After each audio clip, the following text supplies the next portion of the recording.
Assalamualaikum warahmatullahi wabarakatuh. Perkenalkan, nama saya Sekar Ayudianti, NIM 18042019 dalam mata kuliah pengembangan organisasi. Di sini saya akan menjelaskan tentang jenis-jenis intervensi yang bersifat teknikal.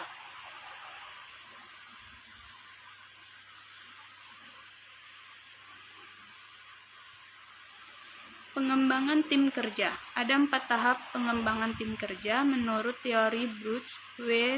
Tuchman pada tahun 1960.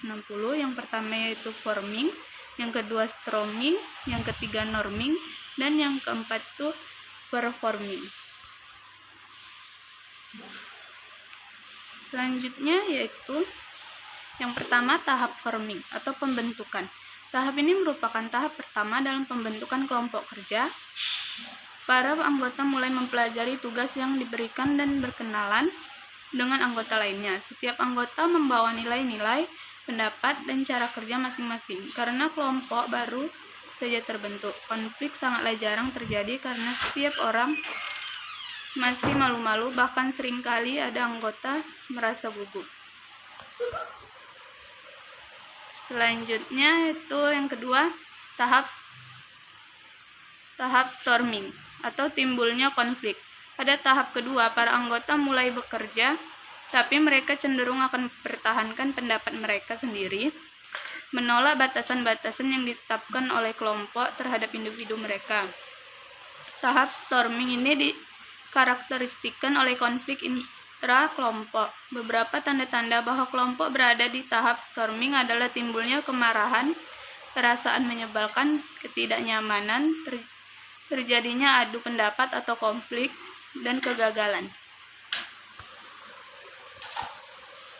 Selanjutnya yang ketiga yaitu tahap norming atau penomoran. Tahap ketiga adalah tahap pembentuk hubungan yang dekat antara anggota kelompok dan menetapkan aturan-aturan serta menemukan cara komunikasi yang tepat supaya dapat membantu mereka mencapai tujuan yang diinginkan. Tanda-tanda kelompok berada di tahap norming adalah adanya peninjauan ulang dan penjelasan mengenai objektif atau tujuan kelompok, timbulnya persahabatan dan kerjasama antara anggota kelompok, mulai dapat mendengar pendapat anggota lain, serta dapat mengidentifikasikan kekuatan dan kelemahan.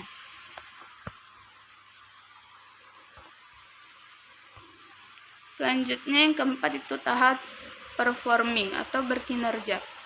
Tahap performing merupakan titik tertinggi di mana tim telah berhasil membangun sistem yang memungkinkan untuk dapat bekerja secara produktif dan efisien. Pada tahap ini, keberhasilan tim akan terlihat dari prestasi yang ditunjukkan.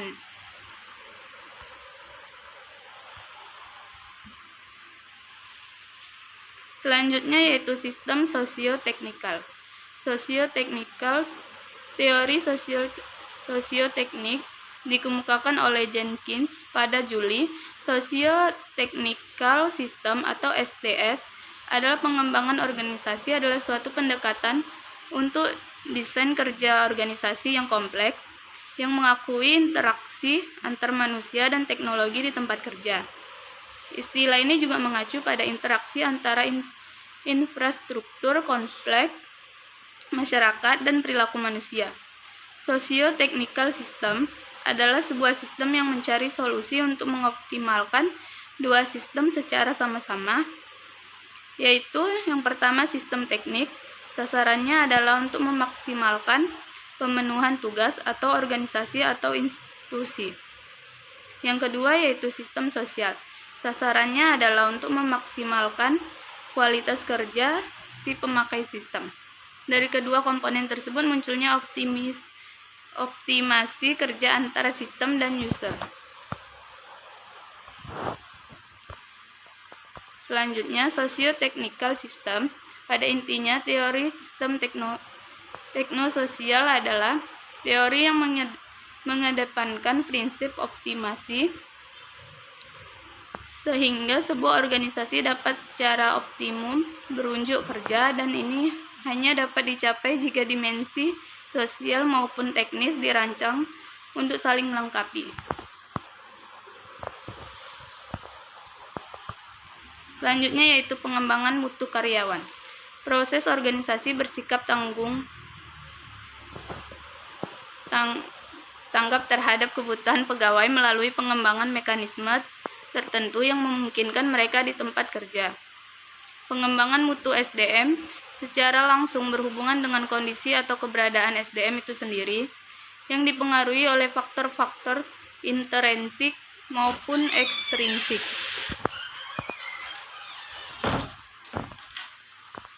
Selanjutnya yaitu faktor lain yang sangat mempengaruhi kinerja dari karyawan atau SDM, antara lain mutu SDM sangat didukung oleh kualitas komunikasi, keberhasilan manajemen kepemimpinan, adanya program-program peningkatan motivasi.